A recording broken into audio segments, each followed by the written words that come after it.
কেন আমার প্রথম সংসারটা টিকলো না এবং প্রথম সংসারে ২ বাচ্চা নিয়ে দ্বিতীয় স্বামীর সাথে কিভাবে ঘর করছি সেই সম্পূর্ণ আজকে আমার জীবনের ঘটনা আপনাদেরকে জানাবো।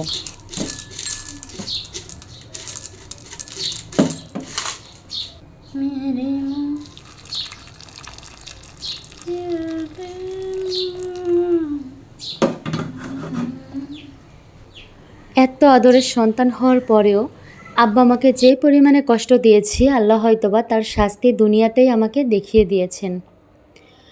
আমি ছিলাম সবথেকে ছোট মেয়ে আমার আব্বু আম্মুর। তো স্কুলে যাওয়া আসার পথে একটা ছেলের সাথে প্রায় দেখা হতো, ভালো লাগতো, আর তারপর তার সাথে প্রেম হলো। আর বাসা থেকে যখন মানবে না বুঝতে পারলাম, তখন পালিয়ে যেয়েই বিয়ে করলাম। বিয়ের পরে আসলে তার বাসায় যেয়ে বুঝতে পারলাম যে আমি যে পরিবেশে ছোট্টবেলা থেকে বড় হয়েছি আর সে যে পরিবেশে বেড়ে উঠেছে সেটার সাথে আমি কখনোই অ্যাডজাস্ট করতে পারবো না। তবে সত্যি বলতে তাকে অনেক বেশি ভালোবেসেছিলাম, প্লাস বয়সটাও কম ছিল, আবেগ অনেক বেশি কাজ করেছিল। আর বাবা মাও অনেক বেশি রাগ করেছিল, যোগাযোগ রেখেছিল না। যে কোনো কারণেই হোক তার সাথে আমি থেকে গেলাম এবং নিজেকে বোঝানোর চেষ্টা করলাম যে না, এটা আমার সংসার, আমাকে এখানে মানিয়ে থাকতেই হবে। তো এভাবে করতে করতে ১ বছর পার হলো। আর আমার প্রতি তার ভালোবাসাটা কেন জানি না কমতে লাগলো। তো অনেকেই আমাকে বলেছিল তার প্রবলেমসগুলো সম্পর্কে। তবে আমি কখনোই এগুলো বেশি গুরুত্ব দিইনি। আমি সবসময় তাকেই বিশ্বাস করে এসেছি। তারপরে একটা সুসংবাদ পেলাম। তো যখন ৬-৭ মাস পর্যন্ত সব কিছু বেশ ভালোই ছিল, সে যখন জানতে পারল যে আমার গর্ভের সন্তানটা মেয়ে, তখন থেকে সে আমার প্রতি সম্পূর্ণভাবে মুখ ঘুরিয়ে নিল। আমি আগেই একটু একটু টের পেয়েছিলাম, তবে এই খবরটা পাওয়ার পরে বুঝতে পারলাম যে আসলে মানুষ কতটা পরিবর্তনশীল। তো কী আর করার, অনেক কষ্ট করে আমার সন্তানটাকে আমি জন্ম দিলাম। তারপর থেকে তো সে অনেক রাতে বাসায় আসতো, কখনো কখনো আসতো না, বিভিন্ন ধরনের উল্টাপাল্টা কাজ করা শুরু করে দিল। তো এত অশান্তি, তারপরে বাচ্চাটাকে একা সামলানো, খরচটাও ঠিকমতো দিত না। হ্যাঁ, তবে আমার শাশুড়ি অনেক বেশি ভালো ছিল। আমার বাচ্চাটার যে আদর ভালোবাসা তার বাবার কাছ থেকে পাওয়ার কথা ছিল, তার সম্পূর্ণটাই সে তার দাদির কাছে পাচ্ছিল। আমার শাশুড়ির প্রতি কোনো অভিযোগ নেই, কোনো আফসোস নেই। তো এভাবে করে আমার বাচ্চাটা মোটামুটি ভালোই বড় হলো।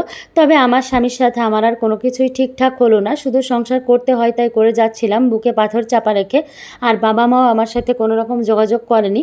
তো এরকম করতে করতে প্রায় ২.৫ বছর ৩ বছর যখন পার হয়, তখন আমি আবারও জানতে পারি আমি নতুন করে মা হব।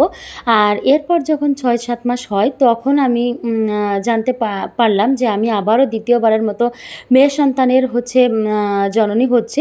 তো এই টাইমটাতে গিয়ে আমার শ্বশুরবাড়ির প্রত্যেকটা লোক আমার প্রতি এত বেশি ক্ষিপ্ত হলো, এত বেশি অতিষ্ঠ হলো, কি বলবো আপনাদের। সেই অত্যাচারের দিনগুলো মনে পড়লে আজও আমার চোখের কোণে পানি চলে আসে। ছোট্ট বাচ্চাকে নিয়ে আমি প্রেগনেন্ট অবস্থায় অনেক বেশি কষ্ট হতো আমার। তো ৯ মাস কমপ্লিট হলো, আবারও আমাকে সিজার করতে হলো। তবে আমার প্রতি আমার শ্বশুরবাড়ির লোকজনের এমন দৃষ্টিভঙ্গি দেখে মনে হচ্ছে যে আমি কি না কি যেন অপরাধ করে ফেলেছি। আমি অসুস্থ, তারপরও তাদের সেটা যেন চোখেই যাচ্ছে না। যে যেমনভাবে পারছে আমার সাথে খারাপ ব্যবহার, দুর্ব্যবহার করেই যাচ্ছে। ঠিক এই সময়টাই আমার আব্বা মা আমার পাশে এসে দাঁড়িয়েছিল, কারণ সন্তানের দুর্দিনে, সন্তানের দুঃখে কষ্টে তো আব্বা মাই পাশে এসে দাঁড়াবে বলেন। তো আমার আব্বা মা এইভাবে করে সব কিছু মিলিয়ে দেখতে দেখতে প্রায় ৪ বছর, ৪.৫ বছরের মতো আমি পার করে ফেলেছিলাম ওই সংসারে ওদের সাথে। আর এই সময়ের মধ্যে ২টা বাচ্চার মাও আমি হয়ে গেলাম।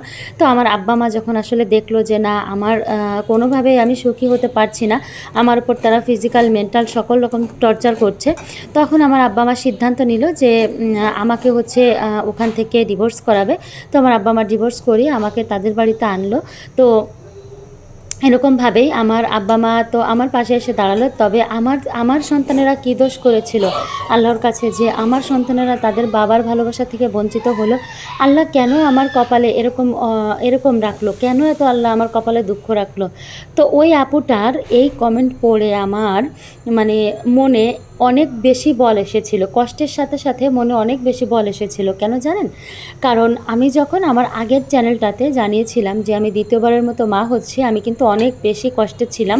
আমি চেয়েছিলাম যে আমার একটা ছেলে সন্তান হোক, কারণ আমাদের ফ্যামিলিতে ছেলে নাই, আমাদের 3টা বোনের কোনো ছেলে নাই। তো এটা নিয়ে সবারই মন খারাপ ছিল যে দ্বিতীয়বারের মতো মেয়ে বাচ্চা হচ্ছে। তবে আমার হাজব্যান্ড এত বেশি খুশি ছিল মেয়ে হবে শুনে। তো আমি যখন এটা বলেছিলাম, তখন ওই আপুটা আমাকে এই লম্বা লম্বা একটা কমেন্টস করেছিল, হ্যাঁ। তো তার কমেন্টসটা দেখে আমি আসলেই ভেবেছিলাম যে আমি হয়তোবা লাকি, কারণ আমার স্বামী এই ক্রাইসিসে আমার পাশে আছে, আমার টেক কেয়ার করছে। তো ছেলে মেয়ে আসলে এটা নিয়ে অনেক বেশি বৈষম্য হয়, ছেলে মেয়ে ছেলে মেয়ে। আরে বাবা, মানুষ করতে পারলে দুইটাই সমান, মানুষ করতে পারলে ছেলে বা কি মেয়ে বা কি বলেন। সন্তান ছেলে হোক বা মেয়ে হোক সেটা বড় কথা না, বড় কথা কোনটা জানেন? সন্তানটাকে আপনি সঠিকভাবে মানুষ করতে পারছেন কি না, এটাই হচ্ছে সব থেকে বড় কথা। কারণ আপনার সন্তানকে যদি আপনি সঠিকভাবে মানুষ করতে না পারেন, ওই সন্তান মানে কি বলবো, আপনাকে শেষ করে দিতেও না দ্বিধাবোধ করবে না। তো যাই হোক, আমার ২ টা সন্তান নিয়ে, আমার ২ টা বাচ্চা নিয়ে আমি খুবই ভালো আছি।